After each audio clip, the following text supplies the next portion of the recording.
Hey, what's going on, y'all? New Brave, New Wave back again with another very special guest.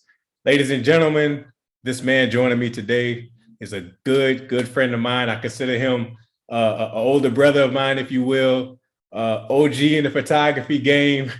Ladies and gentlemen, this man is an educator, photographer, CEO. It is my pleasure to introduce to you all Mr. Mike D. Mike, how you doing this evening? What's up, bro? I'm doing good. What about yourself? I'm doing awesome, bro. I'm That's blessed, good. Good. highly favored, and I'm super duper excited to have you here this evening because like this is one that I've been planning on for a while since I first started the podcast. You know what I'm saying? And I think it's only right that if I had Morgan on here, Yeah, I saw the I one you gotta did have with Mike Mark, on and I here. was like, ooh, that's a Hell tough yeah, act to follow. She's remarkable. hell yeah, man. So it was only right I had to get you both on the pod. And just like I did with her, I'm gonna do the same with you, bro. I'm gonna acknowledge everything that you've accomplished, that you are accomplishing, and that you will accomplish in the future. I'm gonna give you your flowers right here, right now, early. You know what I'm saying? And tell you, man to man, face to face, that you are a future legend in this field. Thank you for everything that you've done for the state of Louisiana, for the industry down here, and bro, I can't wait to see what you got. You know what I'm saying? What you got cooking next? Yeah, trying, man. One step at a time. Absolutely. So to start things off, let's go back to the beginning, right?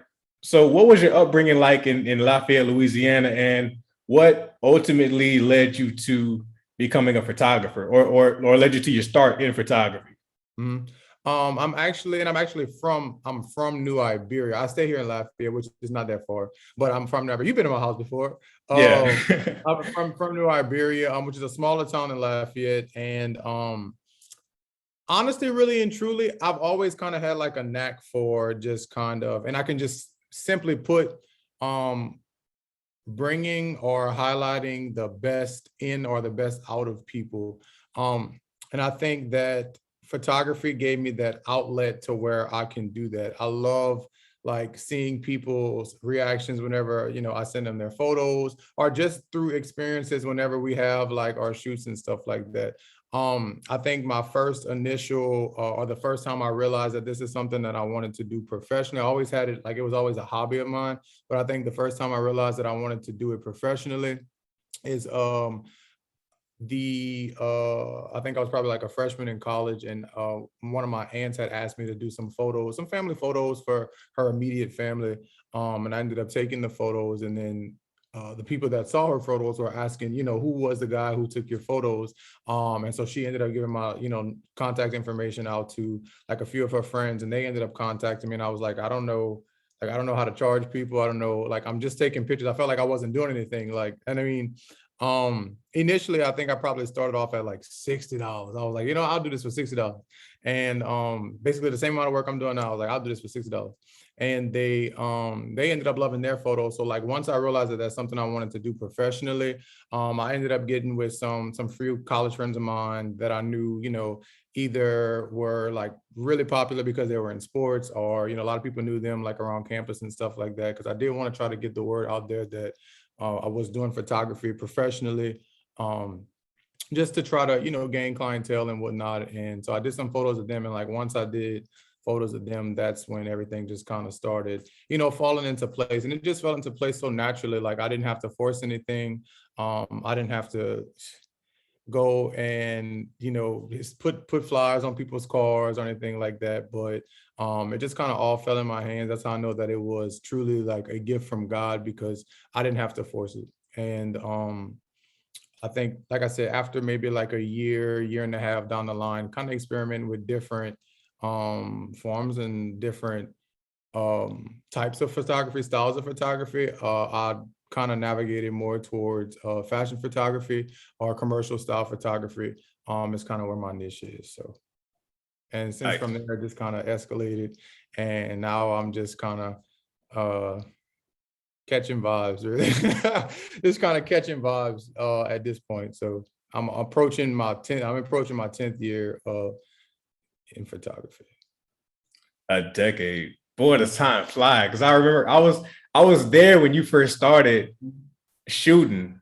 Yeah, And, I was actually just showing one of my friends I was put out my I had like my portfolio from like when I first started, and I was just going through those photos like during that time, like 2014, yep, yep. 13 era. And I was like, wow, I was like, these are like some old, like these are my initial photos that I did used to start, shooting my business and stuff. And then I came across the pictures. I did a view, the pictures I did at Angel, and I was like, wow, like these photos like still look good. They still look timeless. So Yeah, bro. That Calvin Klein shoot that we did back in 2014, that will always, and I mean this from the bottom of my heart, that will always hold a special place in my heart, bro, oh, because good. you I don't think you understand the impact that you had on me was like you showed me at a time where like I was really skeptical as far as like if I wanted to like actually uh go into the field of entertainment or not. You showed me that it was possible and that Possible, like right?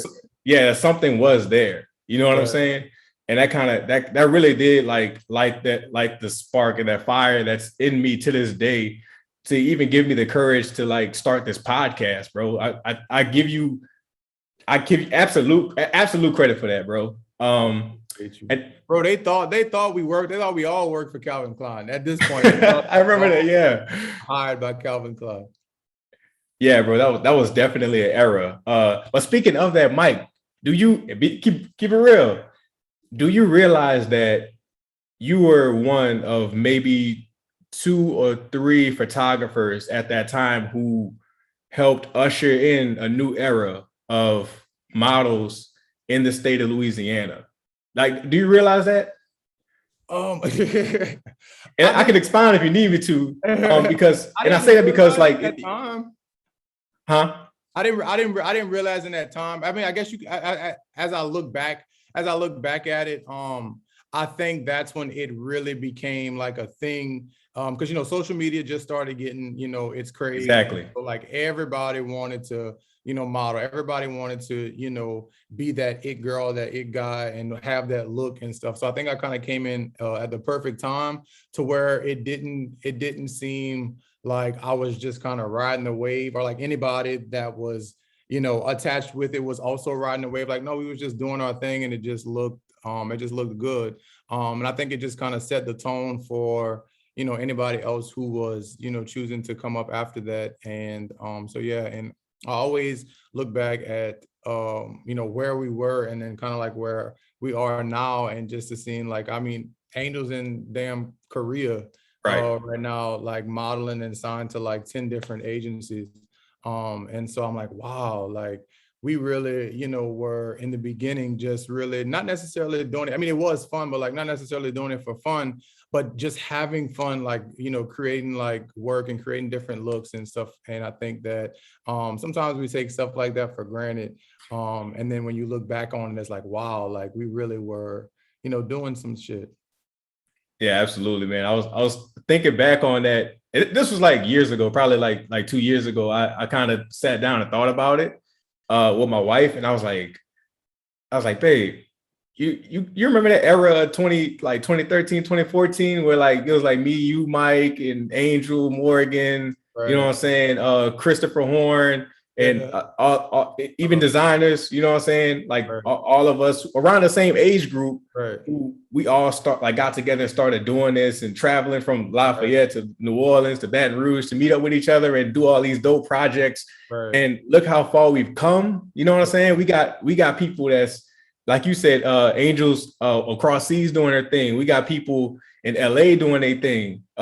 We got people in New York doing their thing, just all over the world that started from right here in that pocket. You know what Yeah, I'm saying? Yanni with the agency, and Right, Morgan with exactly. the founder Fashion Week and all the different other like opportunities, like meaning like we've experienced it, and then now like when you can take your experiences and then open up doors for other people, I think is the true like emphasis of being just a winner. And just then when you can do it genuinely, I think that's just so beautiful. So especially the opportunities that they both created for like models here in Louisiana, I think is just outstanding. Absolutely, bro. See, that's why I say you the GOAT. See, you laughing. I said that. See, I had to break it down, bro. You a real Louisiana legend for real. Um, Thank you.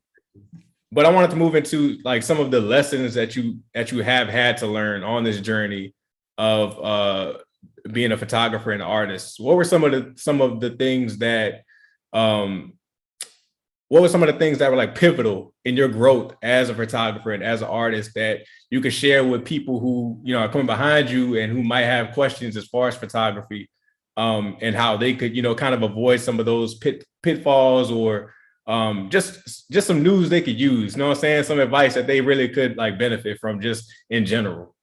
Right. One of my biggest thing is just learning to stay professional. I always ask myself, would Walmart do this? Like when I go to Walmart, would this be the type of service that I expect Walmart? For example, would I demand my clients to do this, or would I demand my clients to do that, or would I charge this amount of price? Anytime I make a decision, I always ask, would this be something Walmart would do? Because I don't want to ever put myself on the lower end of business or the lower end of just anything that I do. I always try to, you know, go above and beyond for myself, of course, but then I want to make sure that my clients have a really good experience. So the biggest thing for me is just professionalism. Like learn how to talk with people, learn how to communicate, learn how to say what it is exactly that you want and what exactly exactly what it is that you won't do or can't do. And then people have to, once you be clear with everyone and you you know, you halt all of those expectations, then there's no room for misunderstanding and there's no room for misconception. I'm not one for conflict. I'm not one for like going back and forth. I'm not one for arguing. So to avoid any of those things, especially when you're dealing with money, especially when you're dealing with people's, you know, time and services, like you have to be a really good communicator and you have to be professional and you have to carry yourself accordingly. You can't be over here and, you know, being too, I know people do like to see personality. They like to see, you know, who it is that they're getting to provide a service. But at the same time, you also don't want to oversaturate their idea of who you are with someone that's not professional. Even if I do things that aren't professional, like outside of the workplace, I don't want to share that with people that are going to be paying me to do something. So definitely staying professional. And then I also learned to never sell yourself short. A lot of times we think that, you know, we can't, or that we're not capable of, or that we're not ready yet. And a lot of times you truly have to just step out on the limb. Like there have been really big experiences, like my first time going to New York Fashion Week, my first time shooting for Miami Swim Week, and then working with some of the brands that were at Miami Swim Week, were all because I've like truly just jumped out on a limb, and because I thought that doing stuff like that was impossible. And then once I realized that I can do it one time, I was like, well, I can do it another time and another time after that. So definitely holding back on, or just erasing any type of limitations that you have for yourself, and like diving in head for first. A lot of times I can be I mean, I'm an only child, so I'm a shy person. Naturally, I'm really an introvert. I think just the type of profession that I'm in, it kind of forces me to be an extrovert.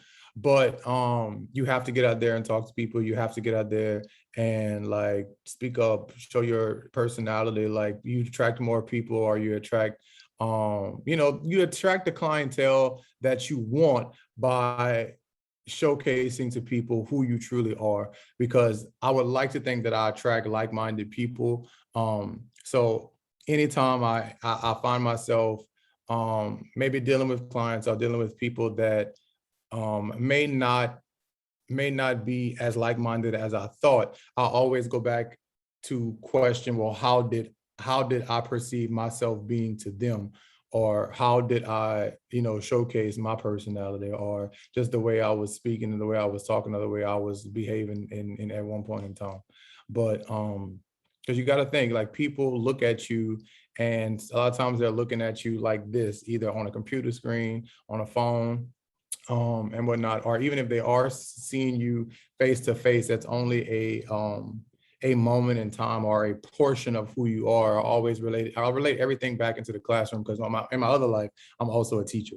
And a lot of times as teachers, we get observed where people from the state, the district, the parish, even our administrators, they come into our classroom and they're not in our classroom for I teach a 90-minute block or 90-minute class. So they're not in my class for a full 90 minutes. They're only coming in to see a small portion of what my class is about. So if in that small portion, that 10 minutes while they're in there, if they didn't see anything that wows them, or if they didn't see what they wanted to see, you could have been doing great the whole entire time, but just that 10 minutes, if they didn't see what they wanted to see, then you'll get a bad observation score, or they'll have some really bad notes for you about your teaching and how you're just not doing what you're supposed to be doing.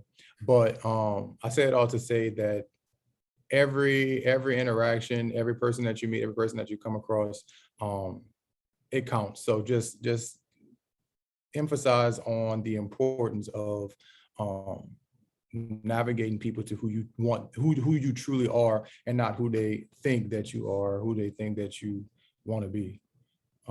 Just be yourself. I love that. And you just dropped some super important gems in that. I feel like this generation, we're very talented, we're very smart.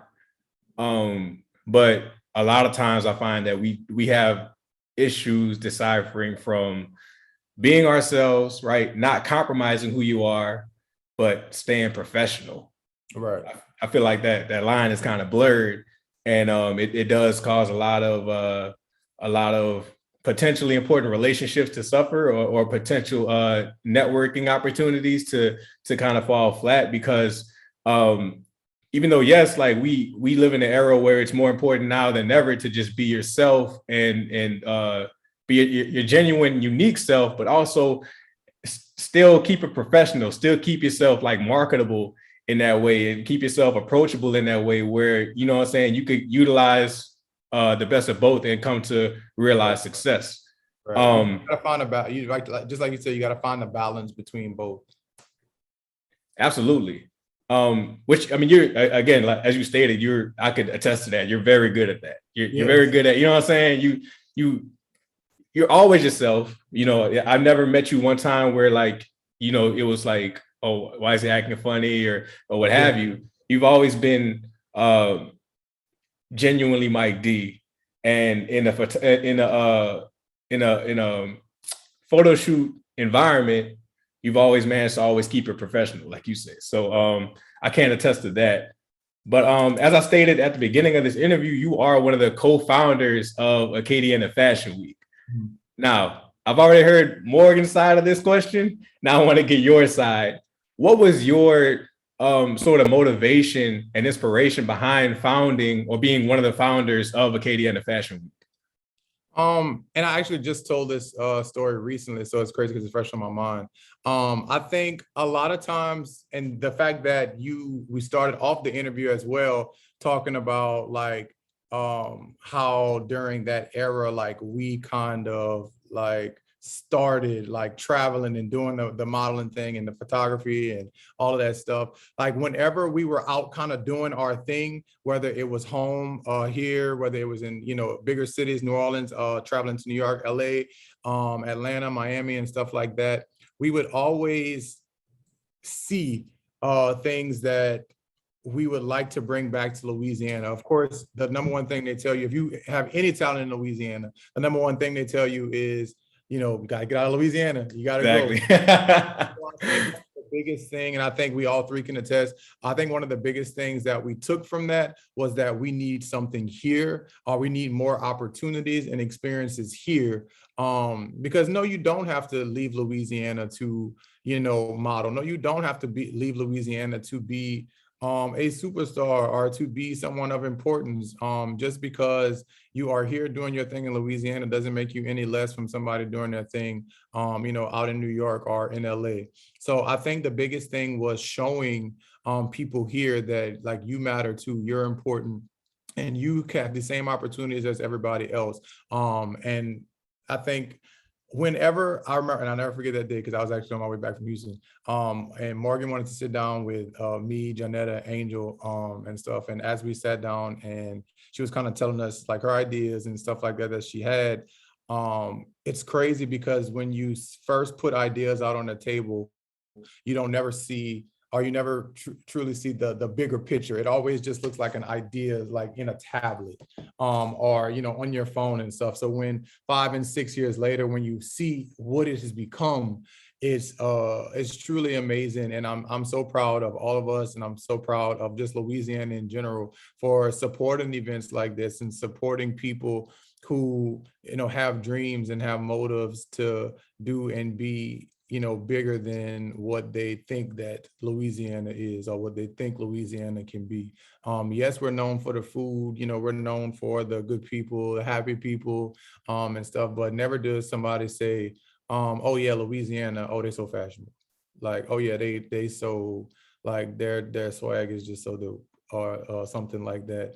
So it's just all about like changing the narrative. And like what I've really learned over the past few years is like you create the narrative of your own life. And that's why I think it's such a huge honor to narrate the life of people in Louisiana, to where it's not just about food. It's not just about, the music and like Zydeco and the good times and stuff like that. Like we could be about fashion, and we can be about, acting and dancing and all of that other stuff, like what other bigger cities can do, we could do it too. So,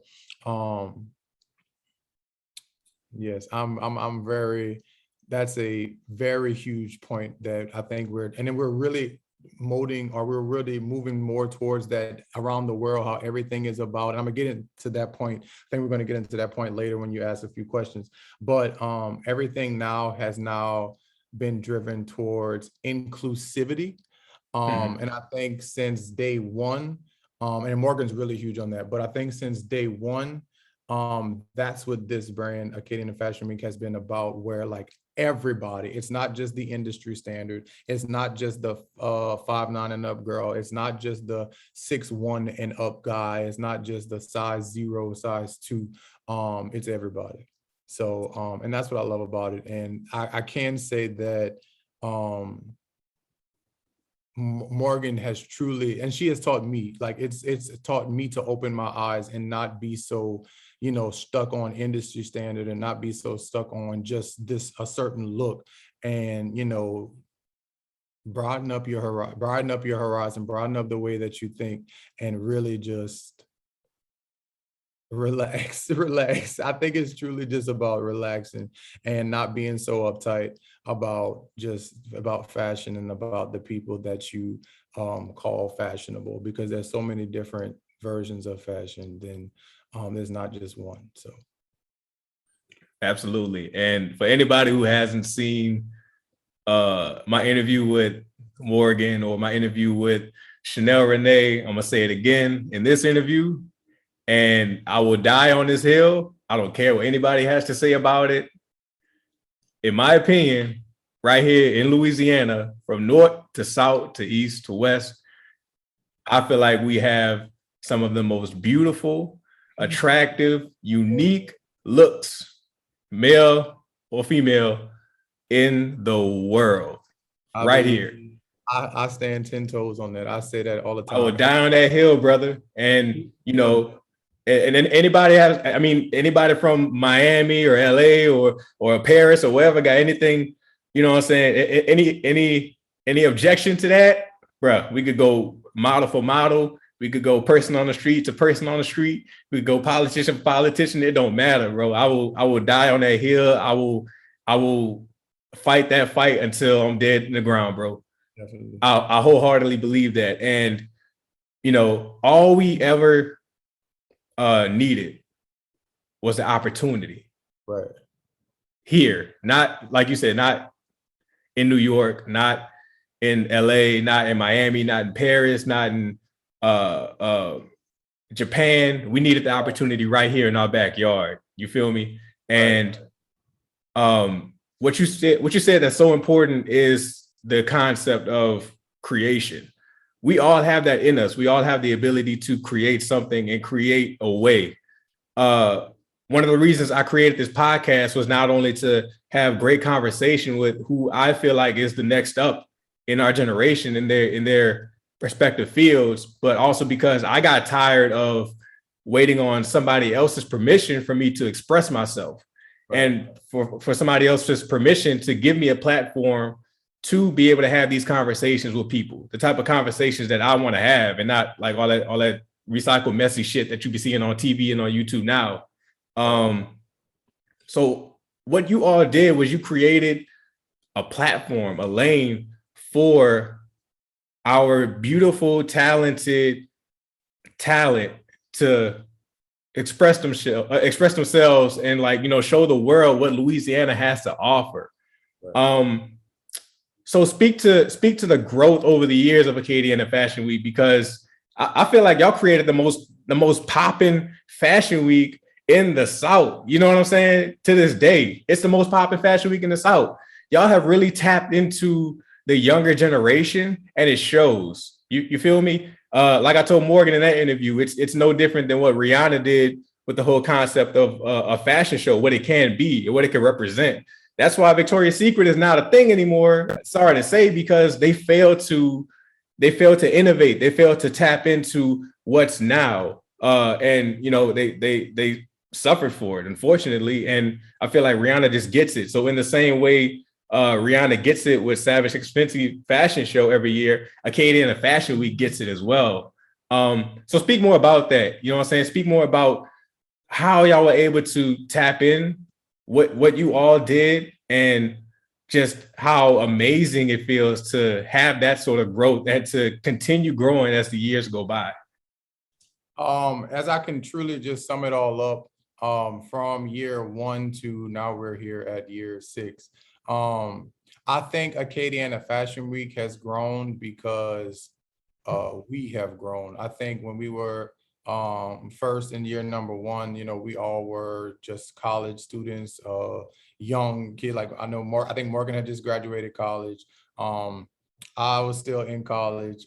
Angel was still, you know, in school. Janetta was still being a young mother and stuff like that. So I think that we all was in a different space. And right now, here in year 6, we are all now in completely different spaces, like completely 360. I think our personalities have grown, and on the outside, inside, you name it. But I think after putting so much work into you know, trying to make sure that, you know, everybody has an opportunity and it's not just so industry based or industry standard, I think that it caused my biggest, when we were talking about Calvin Klein, my biggest thing that I did like about Calvin Klein is that when other brands were trying to be so industry standard, they decided to go a different route and started to, you know, be more inclusive. And I think I kind of noticed that after, you know, seeing more of Acadiana Fashion Week and seeing the bigger models, the smaller models, the taller models, the shorter models, the lighter models, the darker models, the everybody kind of models. So I think just being a voice for those people that aren't quite what the rest of the world is used to seeing when it comes to fashion, I think that's what truly caused the growth, because it lets everybody know that I have an opportunity, like you said, opening the door. I have an opportunity to do this. I have an opportunity to be a part of this. And naturally, through word of mouth, of course, naturally, if I see you're a part of this and look how it's bringing out the best in you, why wouldn't I want to be a part of this too? So I think that is one of the huge things, is just word of mouth and really just grinding and making sure that, you know, spreading the word, everybody knows about Fashion Week. And I think that's one of the biggest things of the brand ambassadors for Fashion Week. I remember when we first started, there were like 3-4 brand ambassadors, and right now I think there's like a total of 20. And that's not even counting, you know, just the regular models that are just in the show. And typically what the brand ambassadors do on social media, they promote Fashion Week frequently, like every week, every other day. They're reposting about Fashion Week, talking about Fashion Week, getting on live about Fashion Week. Anybody who they talk to face to face. They're, spreading the word, putting out all the positives about Fashion Week. I've never, and this is just me in 5-6 years, I've never heard anyone or anything has never been brought to my attention of them saying or anyone saying anything negative about Fashion Week. And that's what I think. I think none of us are negative driven people. So I think when you put positive in the world, positivity is brought back to you. So I'm so thankful and I'm so glad that it has remained a word of positive speaking when it comes to talking or speaking about Fashion Week. And yeah, I'm very proud of the growth. And I really truly thank Janetta and Morgan, because it's been a very, very, very, very long 5-6 years. And like I said, we've all truly, had our own ups and downs and stuff. So sometimes, and that's what, and we're friends in real life. So I mean, when one is down, we look to pick the other up and vice versa. So I'm truly grateful for just their friendship and just them being there. And hopefully I can be there for them just as much as they've been there for me. So. What do you feel about the current state of modeling, right? And I asked that to say, and it's kind of a bit of a devil's advocate question as well. As you mentioned, the current state of modeling is all about inclusivity. Yes, I couldn't think of the word. I feel so expanded. I feel like I'm expanding my vocabulary when I'm like inclusivity. Yeah, that tripped me up. But yes. So that being said, the term model, right? It's a lot different now than what it meant back in the early 90s, 80s, right. That the golden era of modeling.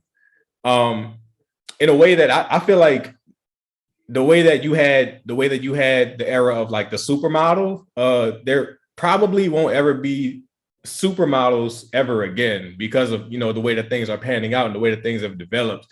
So all that to say, do you think that the current state of modeling now has hurt or helped the industry for better or worse?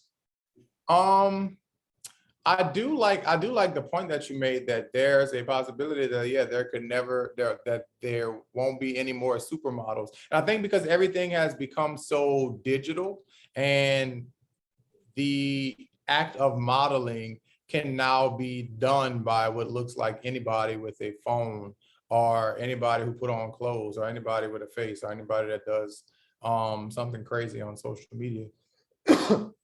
But with inclusivity becoming such a huge part, I think that really broaden the horizons of what a model could be. Like now, I think tattoos are probably looked at as a good thing now, because if you remember back previously, if you had tattoos, it was like we want to choose a different model who does not have tattoos. But right now, like, it puts you up, because not everybody has tattoos. So anything that sets you apart or that makes you different from somebody else. I know me, a lot of times when I'm looking for like new faces to shoot, or I'm looking for models to work with, I'm looking for somebody with a unique look. And so I think now, since we are so heavy on inclusivity, anything that makes you unique, whether you have a disability, whether it is you have a skin like pigmentation in the skin, whether it is that you got two different eye colors, like, I think anything that makes you unique makes you a really good model. Like, and it gets you, the more that you can say that, hey, that there's no one that looks like me. Because you got to think about it, especially when you're talking about agencies. If there's an agency is not going to have two people that look alike. Right. That's pointless. That's pointless. If I have two, blonde hair, blue-eyed girls that are, 5'9" and a size 2, why would I have that? And how do I determine which one I'm going to send for a gig? Because they both look alike, so I think that now the current state of modeling is what makes you unique and what makes you you. That's why, I stress so heavy on just being yourself and not trying to conform to any type of, industry standard, because 10 times out of 10, they're looking for you to be different anyways. Another reason, like you said, I do agree, social media has created different outlets or different types of models. You can be a high fashion model, you can be a commercial model, you can be a runway model, you can be just a print model, you can be a hand model. There's so many different outlets to modeling. And I think that's beautiful, because again, it opens up opportunity for those who did not have opportunity before. Um, but I do want to hone in on, just because someone is a model, doesn't mean that they put in the same amount of work as somebody else. Mhm. Like, I mean, I hate to say it like that. First of all, I love Kendall Jenner, but I think naturally, because her family is already famous, and her sisters truly like already like build a legacy Right. before she even became really known. It's like, oh yeah, Kendall Jenner, like, yeah, we want her. Okay. Is she like one of the greatest models of all time? No. But because she already had her foot in the door, it was just like, oh, she's easily accessible. Yeah, Kendall Jenner, let's bring her. Um, I love Adut. She's a I'm not even sure where she's from, but she's brown skinned and she's very dark complected. She's always either have a low cut or cornrows going straight back.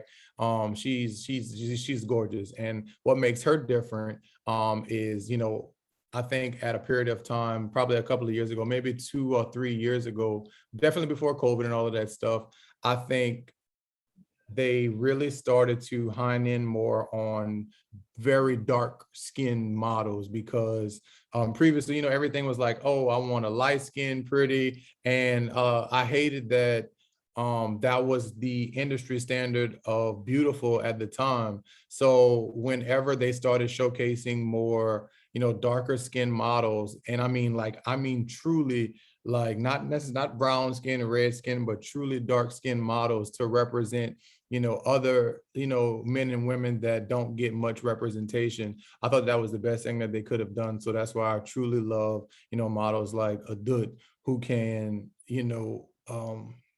be in spaces that 5 or 10 years ago they wouldn't have wanted us in anyway. So I love there's also oh my God, what's her name with this? She has the skin pigmentation, Winnie. Winnie Harlow. Yeah, Winnie Harlow. I love that too. Yeah, I mean, you pretty much hit the nail on the head. I 100% agree. I feel like, yeah, I feel like I like where the new term or the new definition of the word modeling is headed. I do. Speaking of speaking of that, that's a great segue into my next topic, or my next question is the Muse television series. Yeah. Now, no, I can't wait. I can't wait for this. I cannot wait for this. I love a reality show that's based on something positive, and not something that's like, saying all mess and drama and stuff like that. So man, it sounds like y'all have just a beast in the works. So tell us more, if you can, or tell us a little bit that you can tell us about the Muse television series, what's it about, and pretty much like what can we expect from it. Right. What I can say is, you hit it right on there when you said the show is about positivity. None of us, like I said, none of us are about any type of negative light. So definitely wouldn't want to put out anything that would, tarnish our names or tarnish the brands or anybody that's involved of it. So there won't be any dramas. There won't be any, fighting or anything like that. But it's truly just going to follow a group of models as they go through different challenges, as in photo shoots, runway shows, and it's perfect because it's actually I don't know if I can say this or not, but it's actually being shot before Fashion Week. So it's going to be kind of cool to see how this molds the models, because those involved, will be, walking in Fashion Week. So it is going to be awesome to see their growth from the beginning of this experience to after this experience, and as we approach Fashion Week and the future projects that they do have coming after the actual show. But super excited for that. I think, and it's in this all, I think I remember this was probably maybe like 1 or 2 Fashion Weeks ago. And I think somebody was like, man, this need to be a show, like making the model, like, almost like kind of like America's Next Top Model, but like making the model like here, as we approaching Fashion Week and as we are approaching some of the other experiences that the models do take part in. I think it's so dope. And it went, again, same thing, when things start out as just a simple comment, or when things start out as just writing something simple down on paper, and then they start to come into fruition. I think it's awesome. So I'm actually super excited about that.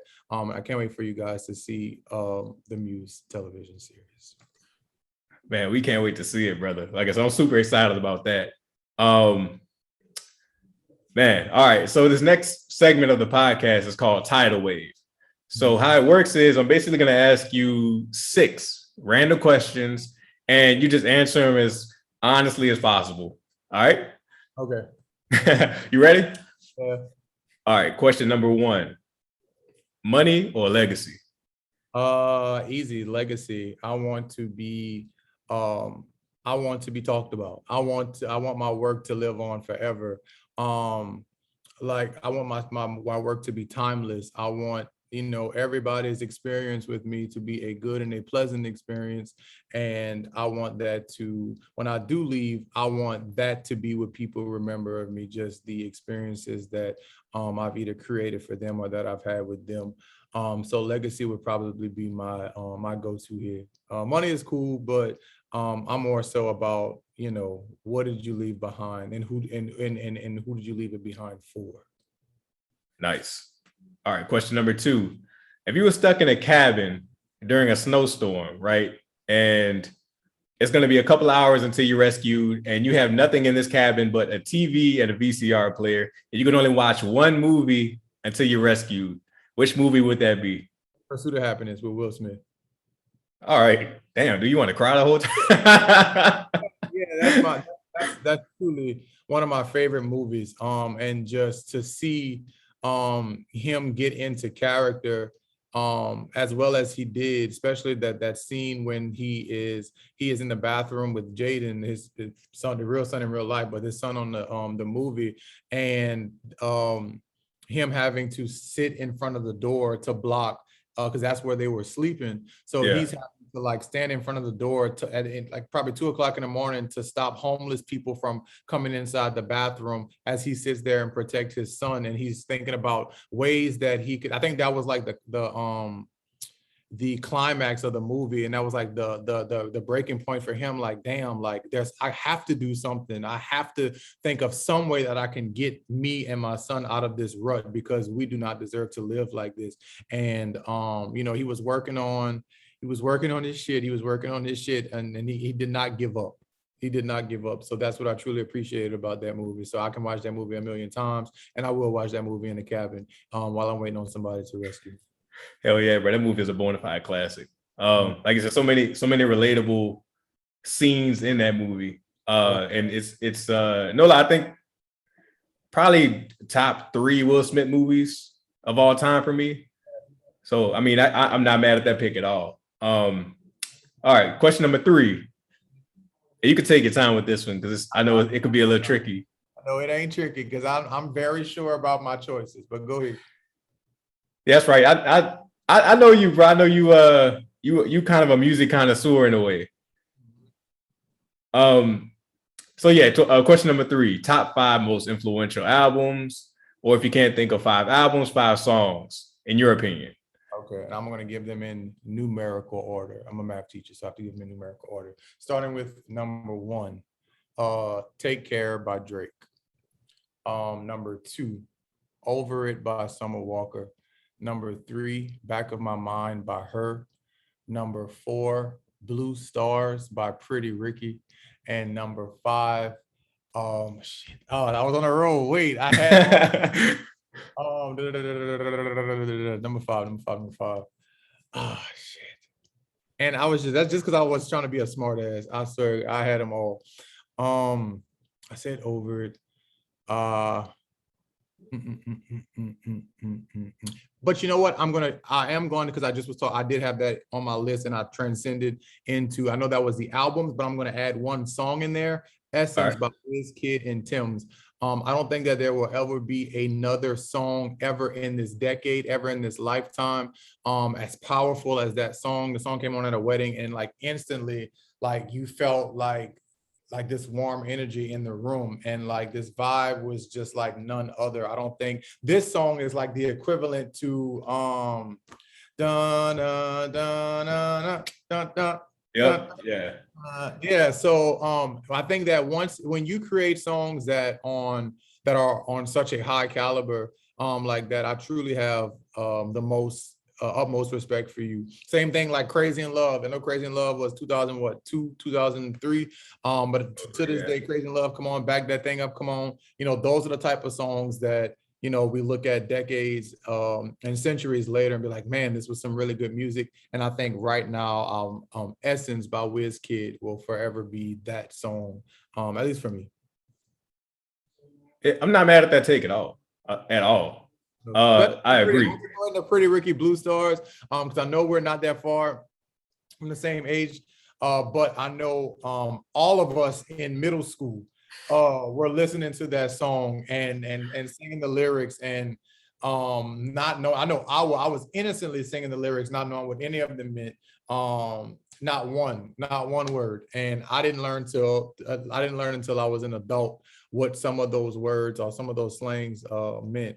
And but I felt okay about it for myself because again, I was innocent. I truly didn't know what none of that stuff was. And I wasn't saying it to be nasty and I wasn't saying it to be, you know, grown or anything like that. I was just saying it because it was catchy. So, but yeah, Blue Stars. Yeah, Blue Stars is a classic, man. Dude, I remember when I was younger, growing up in New Orleans East, bruh, Pretty Ricky was all up and through New Orleans, like doing heavy promo for that album. I mean, like stopping at schools, performing, you know what I'm saying? Like they was passing out the little the posters you could put on your wall and shit.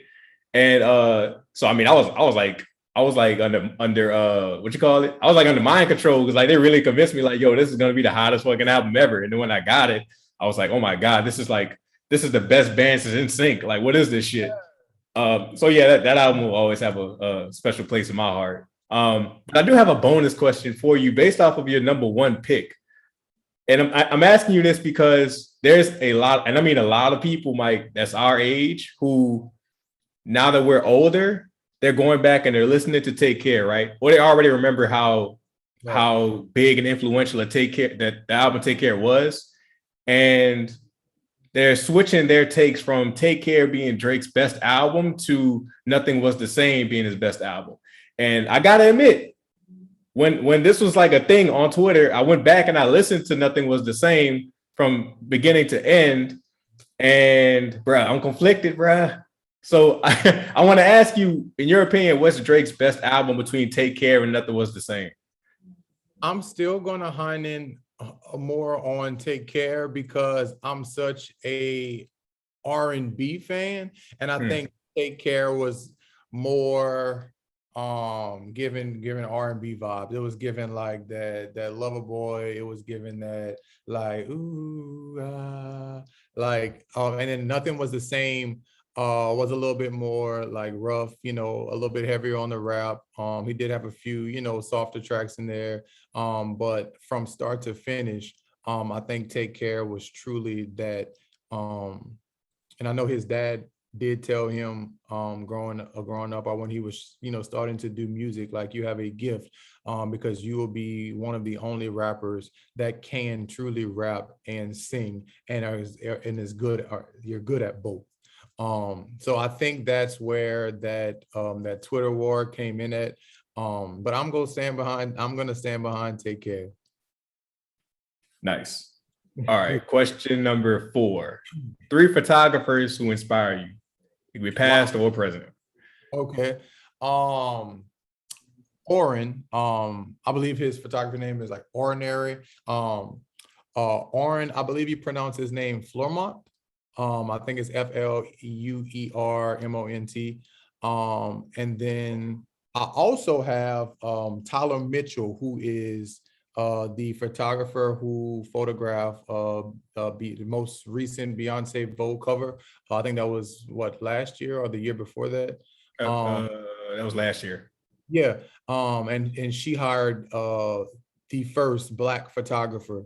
So I truly enjoyed his work. And matter of fact, after looking at his exhibition, that kind of, stemmed, my want to do an exhibition for myself. And then also locally, I love Christopher Horn. And so like meeting him at you guys' wedding, I was like, oh my God, like I'm meeting like a superstar. Like, love his work. I love his way of thinking. I love how different he is. I love the hats and everything. I love his personality and just his eye and his craft and stuff. So those are three photographers that I truly like. I look at and I get inspired anytime I see any of their work. So Awesome, man. I'm gonna get Chris on this soon, man. yeah. He's hard to track down these days, but I'm gonna get his ass on this podcast for sure. Right. I'm gonna get him and Mama Horn. Yes.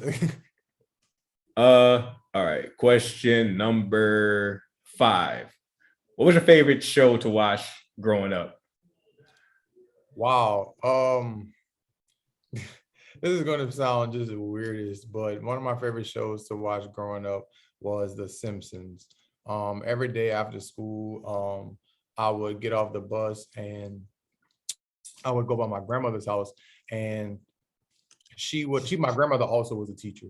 So she would allow me to come in, eat, and watch TV before I start doing my homework. The Simpsons, it's a short show, so it's like 30 minutes long. So after I would finish watching The Simpsons, then I would start my homework, and this was an everyday routine. So one of my favorite shows growing up was The Simpsons. Classic. Can't beat it. Can't beat it. That's crazy. That show's still going strong to this day, bro. All right. Question number 6. What's a magazine you love to see your work in one day? Vogue, easily Vogue. And I mean, not the online, how everybody submit their stuff to the blog and then the blog posts everybody's stuff and then they post and they say, I've been featured on Vogue. No, I want to be in the Vogue, the actual Vogue magazine. I want to flip to a page and see work that I've done or I've been a part of here. And that's going to happen one day. I'm faithful. I'm truly faithful, and I truly believe that that's going to happen one day. So, absolutely, it will, man. I definitely see that happening soon, like real soon. But congratulations, Mike. You made it past the tidal wave. That was the most prepared I think anybody's ever been for these questions. So, man, big ups to you on that. To close this interview out, onward for Mike D. What's next for you, and where do you see yourself in the next 5 to 10 years?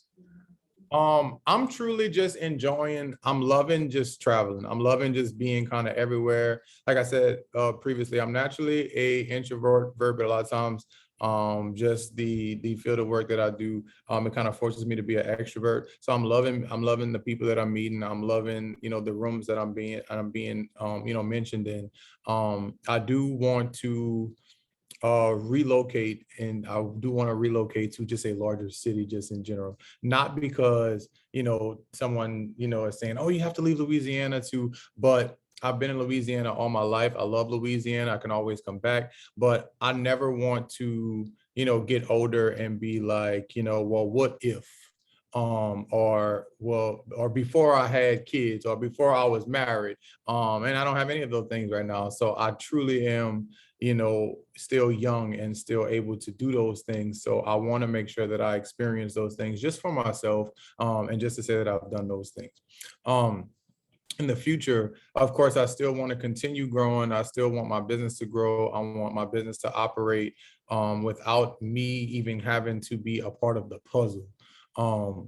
I also want to dabble, and Yanni knows this because she always like picks up like, when are you gonna start out? When are you gonna do or whatever? But I think in my second life, or the second part of my life, I do want to dabble in just model management and like truly guiding these new and up and coming models in the right direction, and giving them advice, and helping them, continue helping them build their portfolios, and getting them signed to some of the agencies that they truly dream of being a part of. So yes, and of course continuing to watch big events like Fashion Week and the Muse and all of what Louisiana has to offer. Continue watching those events grow as well.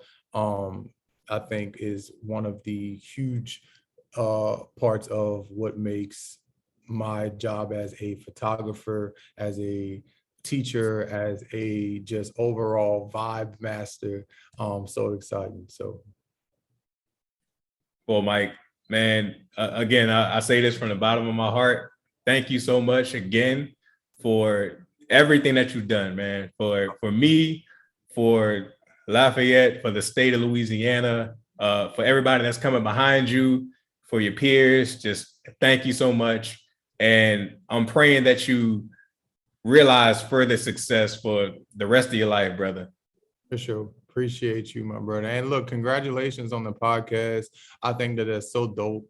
The fact that you're able to even like put yourself in basically the spotlight, and this is your first time doing something like this. Like I would die at the fact that like now I am truly basically in front of everybody, experimenting and trying new things, of course, but you're really doing a kick-ass job at it. And the way that you ask the questions and the way you made me feel so comfortable, and for us to flow through these questions like that, and for me to flow through the answers like that, is because you allowed me to. So I appreciate that, and thank you for having me here for today. And I just wish you the best, and truly am proud of you. So continue being the you that you are, and be kick-ass at it, and that's all. Thank you, bro. That means a lot, dog. You're trying to make me cry in here, bro. Jesus Christ, man. But I appreciate it, man. Like love, much love. Oh, All sure. right, y'all. So that was today's episode. Be sure to like, share, and subscribe, and we'll see you for the next one. Thank you. All right, bro. See you later. Bye, y'all.